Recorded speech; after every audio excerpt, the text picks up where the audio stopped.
ye mountains high, where the clear blue sky arches over the vales of the free, where the pure breezes blow and the clear streamlets flow, how I've longed to your bosom to flee. O Zion, dear Zion, land of the free. This is Ben McClintock and Enoch Moore of DefendingUtah.org, where we think right and wrong, not right and left. Don't forget to subscribe to the Defending Utah YouTube channel. You can also find us on Spreaker, iTunes, and iHeartRadio. This first hour, we're working on getting an insider from the Bundy camp to give us an update on some things that were going on. And if you're not aware of that, we want to also play with you a clip from Ammon Bundy from prison about some breaking things that have just happened in the last couple of days. It's outrageous. It's going to just infuriate you of what's going on. And I'm going to play that for us real quick right here as I can end. Sherilyn, if you're on, I messaged you. If you're listening, you can check your messages on Facebook. I need something from you. But this is from Ammon Bundy on August 9th. I'm waiting for that to play. Okay. Sorry about that. Just We're working on that. Beautiful day at Multnomah County Jail. Okay, this is going to work now. This morning I woke up to pounding on the door on my cell. It was Ryan at 6 a.m. He quickly told me that they were trying to transport him to force him to have surgery, to take the bullet out of his arm. Okay, right there.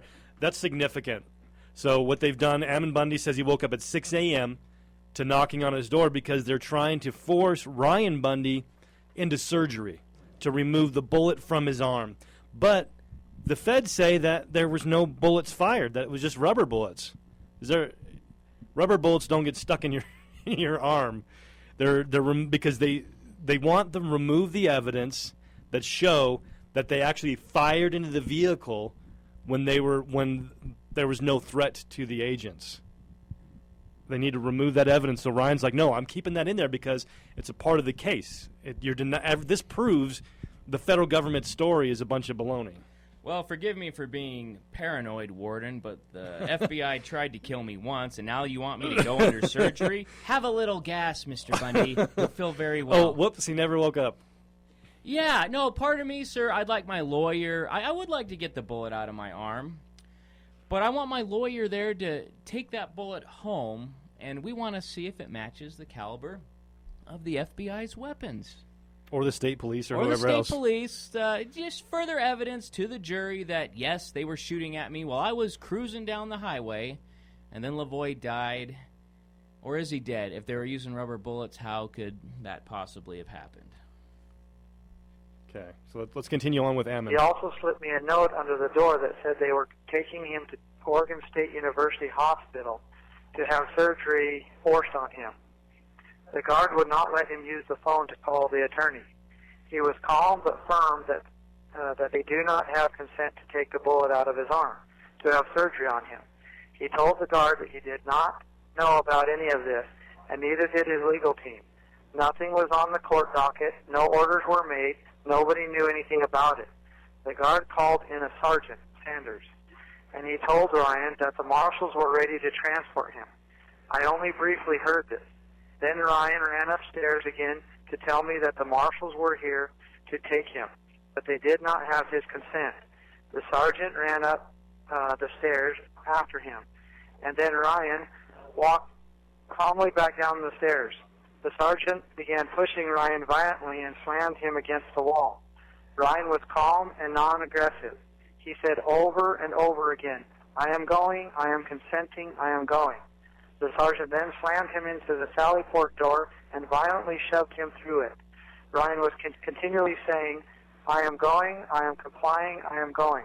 The sergeant then grabbed him by the body and swung him around and rammed Ryan's head into the metal door jamb. Okay. So you've got a compliant prisoner, probably, I'm guessing, in handcuffs if he's in prison. That makes sense, right, being a prison transport.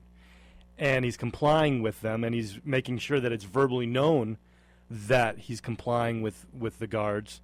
But they continue to slam him against the metal doors, the metal guarding and continue to beat him as they try to take him and force him into surgery.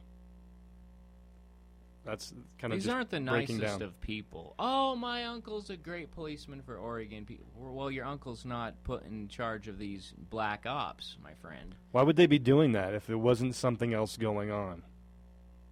It doesn't make any sense if the government story is accurate. They have their orders, Ben. They want that bullet. They got to cover up this whole thing. They hate the fact that you're calling the jail. And keep it up.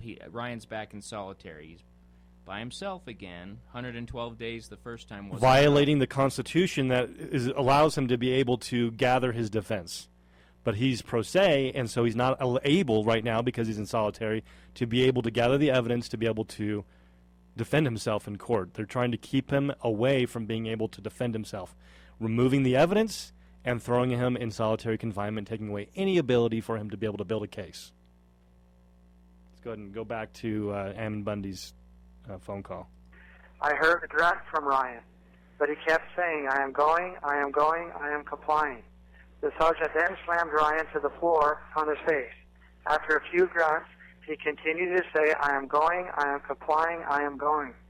Shortly after, 3 or 4 men came in the Sally Port and forcefully handcuffed Ryan and drug him out. I could not see Ryan's face where he was slammed into the metal door jamb. Ryan has never refused to go to court before, or anything else for that matter. He was afraid and had every reason to believe that they were going to force him to surgery. Just a few days before, the Department of Justice, I believe it was Department of Justice, had a hearing and was trying to get the courts to force Ryan to surgery. They already forced him to x-ray, and one doctor refused to do the surgery. He was informed that another doctor said he would do it. This bullet is one of the bullets that was shot by the FBI or Oregon State Police when Lavoie was killed. Ryan said he was shot in the arm before Lavoie left the vehicle. Ryan believes that the FBI were going for his head, and when it hit the glass, it deflected to his shoulder. The bullet is one that is unaccounted for and part of the FBI shooting cover-up. He also knows that another shot came through the roof that the FBI did not report, possibly others as well. He also believes that Lavoie was shot at least once when he was still in the truck. The shot and holes in the roof are possibly why the FBI or Oregon State Police will not release Lavoie's truck. The FBI and Department of Justice want to take the bullet by force without anyone present. Ryan told them that if he consents, the bullet will remain in his custody and go through the forensic investigation by a private, neutral party. They did not like his terms. This was just a few days ago. And then this morning, without any warning, the deputies come to take him down to be transported by the U.S. Marshals. No warning, nothing on the court docket. Ryan had every reason to believe that he was forcefully going to surgery. I have not talked with Ryan other than a few quick words this morning. I'm not sure where he is at, but have some reports that say he is in the hole for disciplinary reasons, for resisting being taken. A few of the inmate workers said they heard the guards joking and laughing about it downstairs. These workers saw the whole incident themselves this morning, and then hearing the guards joke and make fun with it this afternoon upset them. I have several affidavits from those that heard and saw what they did to Ryan. All of them say that Ryan was non-aggressive and was calmly trying to help the deputies understand his concern. Even when they used excessive force, Ryan remained calm. It was difficult to see my brother abused. I watched the entire event locked in while I pounded on the door to wake others up to witness. I do not believe that any man, woman, or child should be forced to let another person enter their body without consent, and then to use drugs to sedate the person without consent even makes it more egregious. This appears very close to be something that we call rape. When they finally let me out of my cell a few hours later, Deputy Rose would not give me a form to report the incident. Then later a sergeant came in and he told me to use the general request form to report it if I would like. Rose was one of the guards joking and making fun of what was going on downstairs. So we've got the jail basically raping Ryan Bundy under sedation. Well, they'd like to. No surgery has happened. No surgery's happened. So they'd like to do that. That's just it's out of control that this would be going on, and that nobody would be actually, we were forgetting about this, because this all went down back in January, about 6-7 months ago, and because we've got the Rio Olympics going on, we're forgetting about things that are actually matter, and that actually could actually have an impact on all of our lives, as opposed to a big fraud going on to try and get us to be distracted from what our government is actually doing to us. We get distracted by fake boogeymen. We get distracted by sports, when the government is actually violating the law, forcibly medicating, forcibly giving people surgery to be able to remove evidence. The government's murdering people without due process, and I want to play a clip from that, because they're actually admitting that that's what they did. But we're going to a break now, and we'll be talking. That's what we're going to be covering when we come back from the break, right here on the Liberty Lineup. Welcome back to the Liberty Lineup radio show. This bumper music, all of our bumper music, is meant to inspire you and to help you really understand our duty and inspire you to be more than just a hearer of the word, but be a doer. We've got to be doers, because it doesn't do us any good to just sit back and say, "Ha ha, I knew more than my buddy down the street, sucker." It doesn't help us out. We have to be actively engaged in what's going on, because we have to understand what's going on first, of course, and then we can be the doer, and an effective doer. We've got Kelli Stewart, a representative of the Bundy family, on the line. But let's get to her. I want to talk to her. Kelli, thanks so much for joining us. You're on the Liberty Lineup. This is Ben McClintock. Yes, hello. Thank you for having me on. Thank you. We'd like to get our listeners up to date. What's going on? We played the clip from Ammon telling the story about what happened to Ryan. Can you kind of give us some more details? Yeah, Ryan's really been getting a kind of a hard end of the deal here in Portland. We're not exactly sure why, but I think a lot of it is that Ryan is pro se, so he doesn't have the same legal representation that some of the others have. And at this time, when Ryan is going to be picked up by the U.S. Marshals to have a meeting, his standby attorney, is not even allowed to be present. So it's become a very intimidating and hostile situation for him, because they desperately want that, whatever is in his arm, they want that removed. So about a week ago, they told him that this last Monday they wanted him to go into surgery and have it removed. And he gave him his conditions, and his conditions were very fair. He wants an attorney present. He wants a third party present, recording the entire thing. He wants the bullet removed, and to be safe and secure. And to now, they're not willing to comply with those conditions for him, and he's just not comfortable being whisked away and taken to a hospital and put under and have this bullet that he says it's a bullet. They say it's just a piece of metal shrapnel removed from his arm. It's a really big deal that the FBI get a hold of whatever it is in his arm, since there is an unaccounted bullet, and the FBI is still claiming that they did not fire any bullets. We know that they did, based on the video and based on the one that's in Ryan's arm. So it's very important to them that they get that out of his arm, and it's very important to him that he keep it. Right. So he said that he would not go in for this surgery. And then they showed up 2 mornings ago at 6 in the morning and said, "Get up, the U.S. Marshals are here for you." And he had already been declining over and over to go in for this surgery, so he really believed they were taking him in for this surgery. And he did go to Ammon's door and try to tell Ammon, they're taking me into surgery against my will. And he was trying to explain to the officers what was about to happen to him. He wasn't resisting being arrested, per se. He was simply saying, do you know where they're taking me? I believe they're taking me into an illegal surgery, an unauthorized surgery. Where am I going? Well, the officer wouldn't answer him and apparently spun him around, backwards, threw him down on the ground so his head hit the cement very abruptly. What's that officer's name, Kelly? I do not have all of the officers' names right in front of me. Okay. I can get that list to you in the next few minutes. Ammon gave a list. Angie gave us a few names the other day so that we could prepare to go down and start filing some complaints and notifying Congress of what's going on at this jail. We tried all morning when we heard what had happened. Well, to finish the story, he was being taken out of the jail, and they brought him to the stairwell, and one of the officers, I believe it was Officer Rhodes, put his hand on the back of Ryan's neck. Well, when they leave, they're shackled and they're handcuffed. And he was going down the stairs. The officer put his hand on the back of his neck and put pressure, and he felt like he was about to fall down the stairs, so he grabbed the stair rail.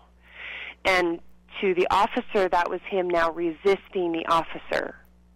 Wow. And so he pushed him down the stairs, and by the time Ryan looked up, there were 3 officers on him, beating him up, telling him, stop resisting, stop resisting. A man in handcuffs and shackles. And shackles. That's outrageous. On stairs, right? Shackled on stairs, and you think you're going to resist when Ryan has complied with everything they have asked. None of them have ever resisted, these officers. And how do these people don't have consciences? What is wrong with their brains? Other reports from the inmates said that that there were other officers watching, laughing, that there were even other inmates watching, laughing. Some of the reports coming from the other prisoners are very disturbing. That's disgusting. It's very disgusting. So we spent the morning when we learned what had happened, and we couldn't find him, and his standby counsel couldn't find him. Nobody knew where he had been taken to. So we spent the morning making calls. We had a call campaign going. Gavin Syme had a call campaign going. And some of the main calls were going to the jail and to the sheriff. And it became very disturbing when they quit answering the phone calls. So we weren't able to now get through to the sheriff, and we weren't able to get through to the jail. They basically turned the ringers off. So at that point, I knew I needed to go down there with a group of people and make some demands that we needed to know that this victim that we've heard of is safe before we left the jail. Yeah. So we arrived at the jail at 1:30 p.m. and asked for the captain and spent, we left the jail. It was almost 7 o'clock that night when we left the jail. But we spent hours explaining to the officers what we were told that happened, and they continued reassuring us that Ryan was safe. And so my point What's I their made definition of safe? Right. So we've asked for the films, we've asked for the recordings. They've said that they don't have any of the location where this incident took place. The ridiculous part is the week before, an inmate fell down the stairs and was paralyzed. Wow. And they were watching it on the monitors. It's all on the monitors. So why is it a week before that this area was recorded, and now it is no longer recorded? Right. It's no different than the head cams and dash cams from the ambush on 126 that they're saying they didn't have rolling.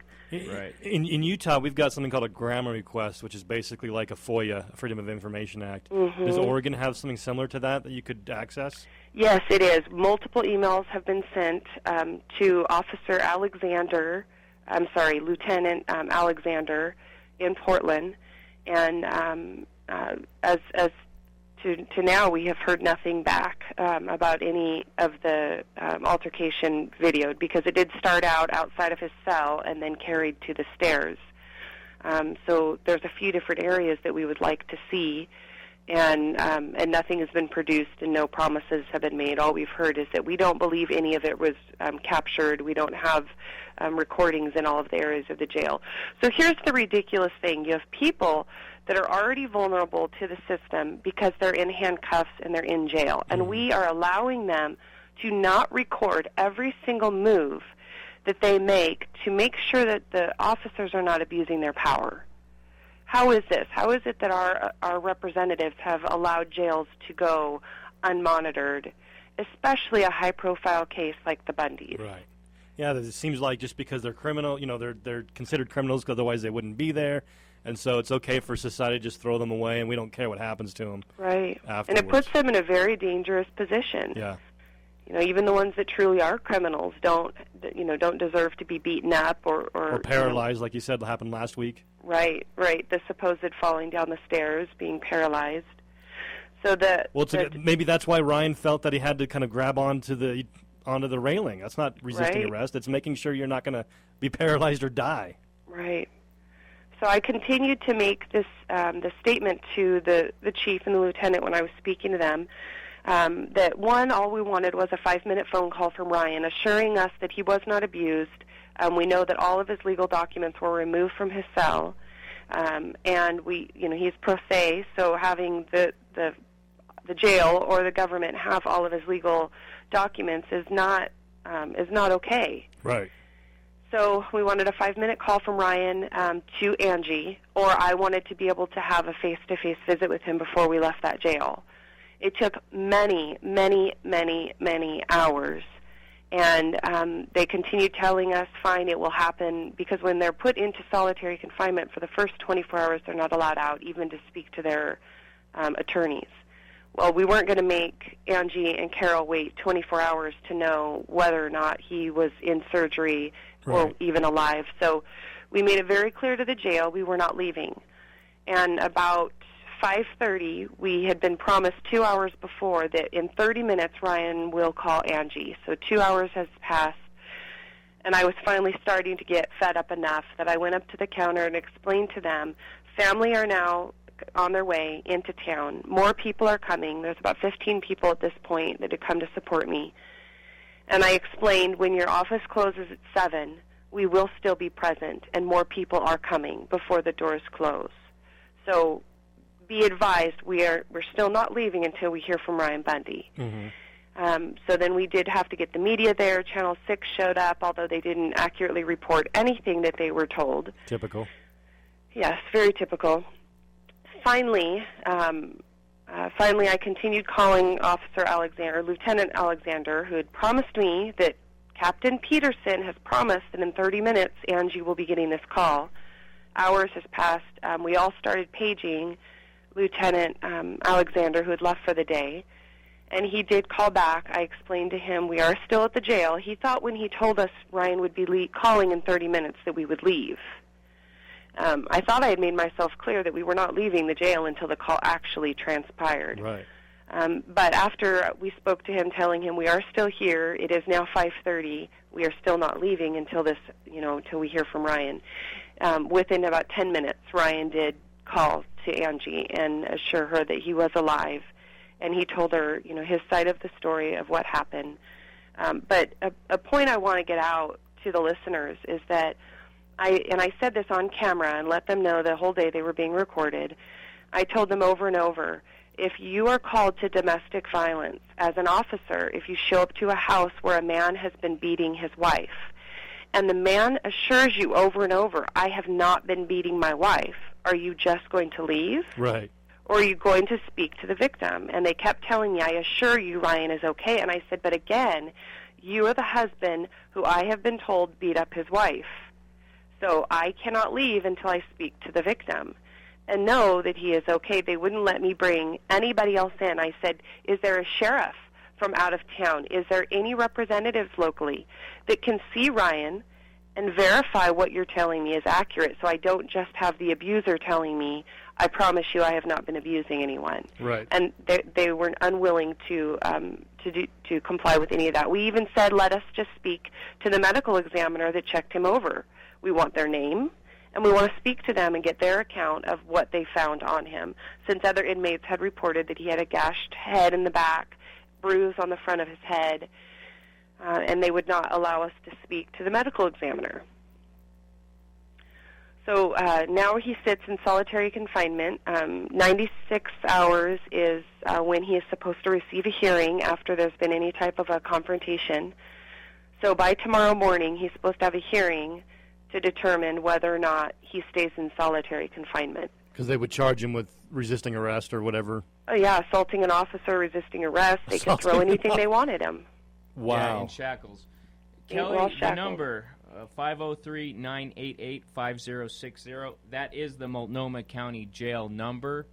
When people call early in the morning, the switchboard was transferring them to the Inverness Jail.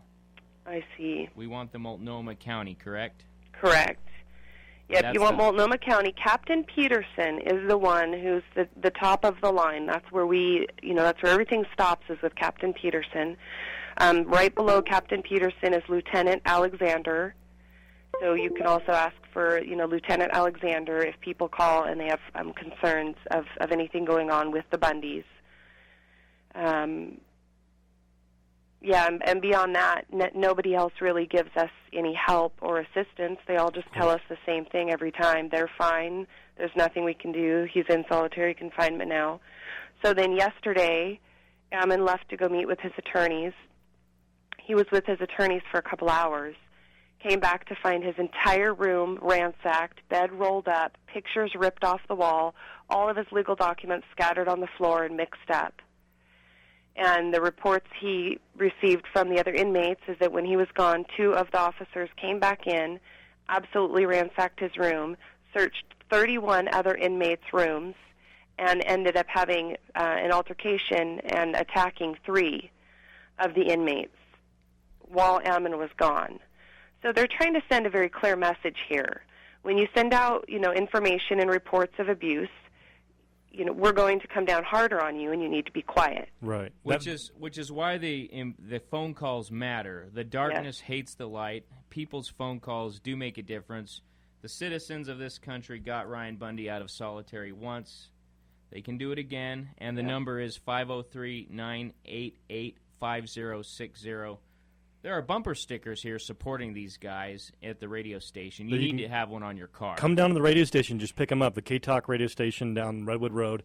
Okay. Hopefully our listeners will come pick those up and show their support, because what you're describing here is a conspiracy of government officials to perpetrate violence and to cover up their activities.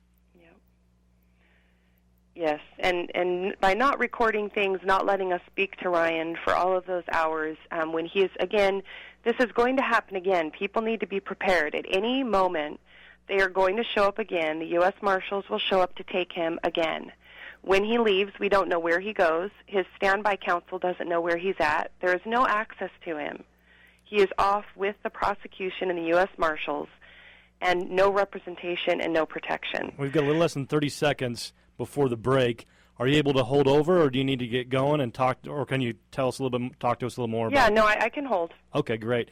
Yeah, so we've been speaking with Kelli Stewart. With Kelli Stewart, the representative of the Bundy family, talking about the abuse of Ryan Bundy up there in Oregon, what's been going on, and we're going to be talking more about it and giving you more information of what you can do to help support them and help defend them and the conspiracy that's going on against them, to silence them and to stop them from being able to defend themselves.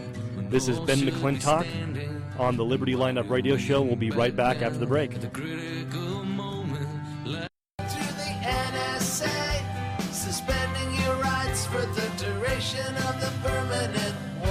you're right. If people don't see it now, they're never going to see it, brother. It's so obvious. It's so crazy. You got Clinton murdering people. The body count literally stacks up by the day.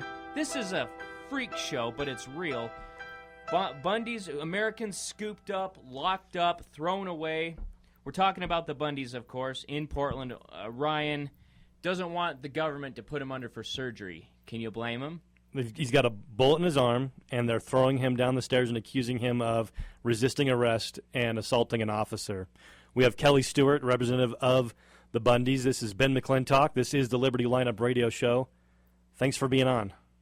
Yes, absolutely. Thanks for having me still. I did gather up a few of the names that we need to be filing complaints on and requesting investigations to be done regarding the abuse with Ryan.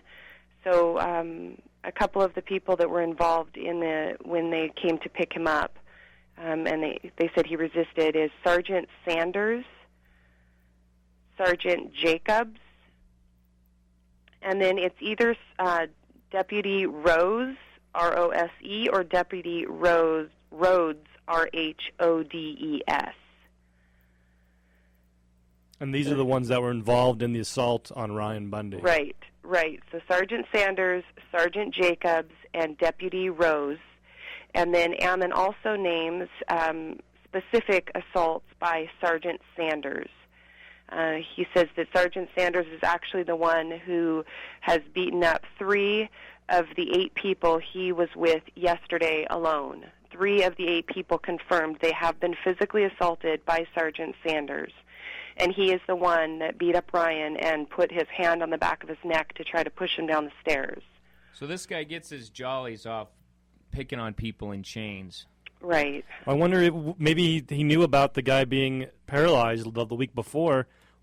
Can we say that that's possible, that he was thinking we need to silence Ryan and maybe this will help paralyze him if he doesn't? Absolutely. The other inmates, like I said, reported that they were watching it on the monitor and that the guards were laughing as he fell and laid at the bottom of the steps the previous week, the man that was paralyzed. Oh, but I thought they said they didn't have video of it. Correct. But they're watching it on the monitor. That's a big joke. They're watching it on the monitor, and they're now saying there is no video.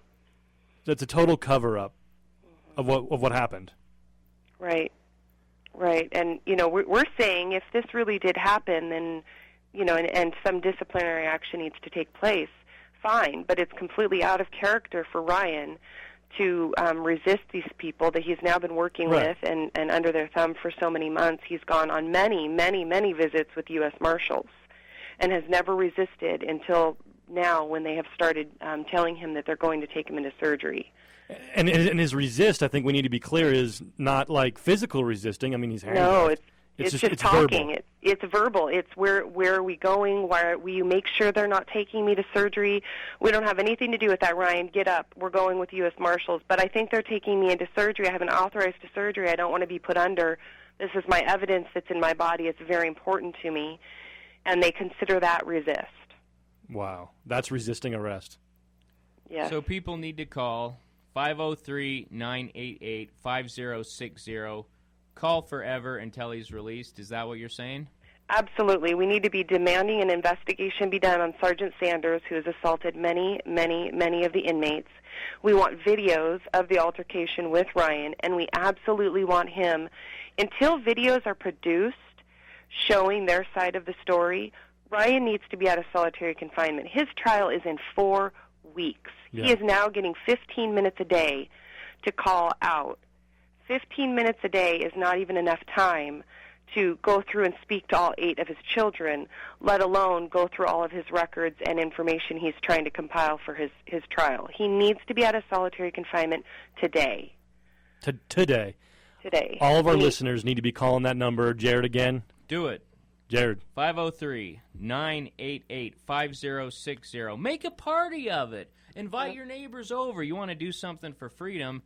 This is real. This show is going to be archived at K-Talk, on the K-Talk website, and we are going to put it on the Defending Utah YouTube page immediately. We need our listeners to share that on all their social media, to email it, to be able to get the word out and have more people calling. This is if you don't do anything, this is something that you need to do, because this is a person that has not been convicted of a crime at all, that is being abused by the system.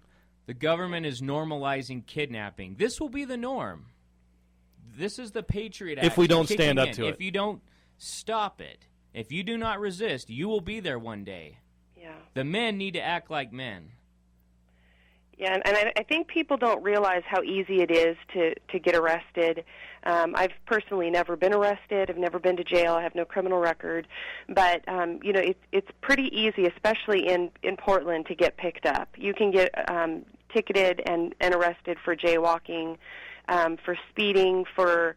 if there's an interaction happening with a police officer and you try to get involved and film it or just monitor it to make sure the person's not being abused, you can get picked up. A gentleman that was released the other night said he was arrested because an officer came and was questioning him, and he felt very intimidated. He was alone. He was in a dark area. He picked up his cell phone and he called 911. Yes. And when he called 911, the officer cuffed him. He had nothing to arrest him for. He was released 24 hours later and has no charges, but they were arresting him for abusing an emergency number. Wow. So it's a system of abuse to scare people into silence and submission. Yes, and he was simply calling saying, I'm intimidated by this officer, will somebody else please come? And that's all that officer needed was to then arrest him. And if you get put in there, this is the treatment you'll receive if you don't start advocating for these people while you're on the outside. And you wonder why some people don't get all giddy about the thin blue line. Right. I was talking to, this morning I called personally. I mean, I don't just talk about it. I try to hold up my end as well. I called that number, 503-988-5060, this morning, and Multnomah County Jail didn't answer. The switchboard ended up taking me to the Inverness Jail, and I talked to Deputy Gardner there for 20 minutes. He sounds like a really nice guy. He was very polite and courteous. He clearly has a lot of faith in the government, even though they have a 99% conviction rate. Mm-hmm. And he hasn't done his homework on this case. He's been on the force for 30 years. He's looking at retirement. I told him the good cops are going to have to choose a side. Either they serve the federal government or they serve the people that elect them and pay their salaries. And we talked about Utah, and he really likes the Mormon temples and had a lot of good things to say about Latter-day Saints. And I mentioned to him, do you know how many Latter-day Saints you have locked up in Portland right now? And there was silence. I don't think he knows the Bundys were LDS. Mm-hmm. Yeah, a lot of them don't know much about it. They don't care. Officer Alexander yesterday, when he told me Ryan resisted arrest, I said, do you understand that he is in fear of his life right now, that he absolutely understands what he's doing to stand up against corruption, and that he's in fear of his life, and that they want this bullet removed from his body? And he said, I don't know anything about a bullet that needs to be removed from his body. All I know is U.S. Marshals were there to pick him up. And I said, you guys are so unaware of what's actually going on, you don't even care. So did the Marshals pick him up, or is he still there? No, this did end up, they did follow through with it. U.S. Marshals took him. After all of that happened, they still took him. They are continuing to pressure him. We don't know where they took him. We're waiting to see if he can help us understand exactly where he went. Oftentimes when they take him places for his arm, they'll end up driving around town for quite a while. They took him out a couple months ago to have his arm looked at. They've been trying to get a doctor for a long time to remove this bullet, and the two doctors who have seen him so far have refused to touch it. Why? We don't know why, but they've said it's not life-threatening, I'm not removing it. There's a lot of danger, I believe, for any officer, for any doctor who removes that. If it does turn out to be an actual bullet, like Ryan is saying, that it is a bullet, the doctor's going to be put in a very difficult position. If he releases that it was a bullet, he'll be dead. So I think his only option really will be to comply with the FBI and say it was simply just a piece of shrapnel. If it's just a piece of shrapnel, then the FBI never fired and tried to kill Ryan when he was hunkered down in the truck. How did shrapnel get in there? Well, they're saying that when the rubber bullets and gas bombs and all kinds of other things were hitting the car and the windows. Why do they need to do surgery? Couldn't they just do an X-ray to find out? They've done X-rays. Yeah, they've done X-rays. So, see, this is the interesting thing, is that they've done X-rays. Doctors don't want to take it out. If it was a piece of shrapnel, a doctor would take it out. Right. If so it's that's a bullet, basically a an doctor admission doesn't that it's a bullet by not taking it out. Right. So they have now found a third doctor who has now said he will remove it. So this is why they were trying to force him into surgery this last Monday, because they now have a doctor who will remove it. We do not have his name at this time. We need to get his name. I'm not sure that they would release that because couldn't that be dangerous to him? If it's not life-threatening, that's why they're not taking it out. Because couldn't it couldn't it hit an artery, or could there be other things? Yeah, absolutely. He believes it's moved down. He can feel where it's at, and he believes that it has moved. So having it in there is dangerous. But taking it out could be dangerous too if it hits an artery. Right. So a few months ago, they took him out, and they, again, didn't tell him where he was going. See, he's been through this for a while, and he's been compliant. And now he's starting to get nervous, and he's in fear for his life, so he's starting to ask more questions. They took him a few months ago, and this is a report he gave to me. So at the end of the day, we hadn't heard from him, and I said, what happened today? And he said, at 5 o'clock this morning, I was woke up. They said the marshals were here for me. They took me over to a holding cell at the courthouse and told me I had a hearing. I didn't have anything on the docket. I didn't know why I would have a hearing. They left me in that holding cell for 6 hours. 6 hours. He said, I didn't have a pen. I didn't have a piece of paper. I didn't know what was going on. He said, I was thinking they're bringing more charges against me. What are they doing now? What am I going to have to go through now? And then after 6 hours of sitting and having no phone call, no out time, no nothing, sitting in a cell, an unmarked vehicle picked him up, drove him around the city for a considerable amount of time. At this point, when he was sitting in that vehicle, the listeners have to understand these are men of integrity and good character, and he's sitting in a vehicle believing today will likely be my assassination. Today is the day that they're going to get rid of me. Nothing has made sense today. I've sat for 6 hours in a cell, and now I'm driving around in an unmarked car, and I don't know why I've left the jail and the courthouse. Where are they taking me? This is all absolute psychological and mental abuse. Men of good character. We're talking about the prisoners, ladies and gentlemen, not the cops. The good guys are in shackles. Right. So he ended up at a hospital where they had, I believe it was the second doctor reviewing his arm to see if they would take it out. All of this time, nobody knew where he was at. His legal counsel did not know where he was at. His family, anybody on his legal team, nobody knew where Ryan Bundy was at this entire time, nor did Ryan know. Not that they care, but isn't that illegal? It should be, but they say he's in federal custody. He's a federal inmate. The federal government can do as they need to do with him. So they're basically treating him as if he's a member of Al-Qaeda. Right. Do we have the names of these officers that drove him around town? The federal agents? I do not. No, that's been quite a few months since that happened. And by the time he made it back to the jail in the evening, he was just so thankful that there wasn't a, quote, car accident or, that he didn't try to escape and be shot. These are all things he's thinking. Are they going to say I tried to escape and they shot me? Is there going to be a car accident? Are we about to be hit from the side? And this is how they're going to finally be done with me. Because the bullet that is in, again, Ryan's arm is a national issue. Right. It's a national issue. The government is looking at this saying we have to get what is in his body out because we already have FBI agents that have testified saying we did not discharge our weapons. Right. But I'm sorry, we've got to cut you off. We're heading to a hard break. Thank you so much for joining us. Yes, thank you for having me. Please make those calls. We want Ryan out of solitary unless they can provide video telling us that he did something to deserve solitary confinement. We'll be putting that number out. We're putting it on our Facebook page. Thank you. We will be back from the break right after these messages.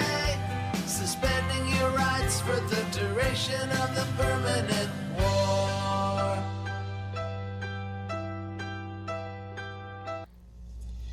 The HRT operators were interviewed on the evening of January 26th and again on February 5th and 6th during the investigation by the Major Incident Team.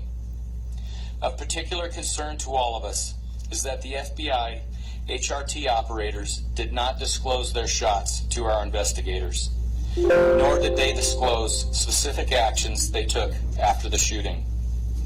The failure by HRT operators to disclose that they fired shots during this contact and actions they took after the shooting are the subject of an ongoing investigation by both the Deschutes County Sheriff's Office and the Inspector General of the United States Department of Justice. Pardon me if we don't trust you.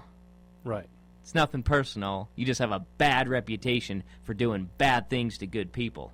And so we had Kelli Stewart on talking about what happened to Ryan Bundy and that he's afraid for his life.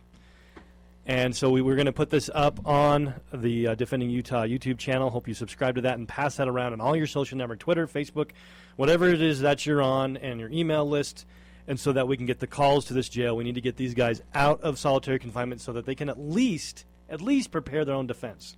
Defending Utah will give you the truth. We don't do the political theater you see on mainstream media. We talk about the local issues. What's going on? Ben, you and your insider inner circle, you guys find out some amazing, crazy stuff about the local guys in charge. But Defending Utah is real news, and it is a real defense because it is a real war. You might not like what you hear, but it is the truth. If you like the truth, then you'll like what you hear, and you'll be okay. It'll be all right. Thank you, Jared.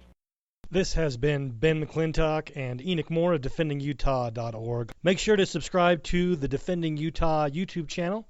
And also, we'd like to thank our sponsors, Gordon's Carpet Cleaning. If you want the job done right, call Gordon's Carpet Cleaning, 801-368-0140. That's 801-368-0140. We also want to let you know about the Editor Lady. She will help you publish your book or do any editing for a price you won't believe. Give the Editor Lady a call at 801-948-3667.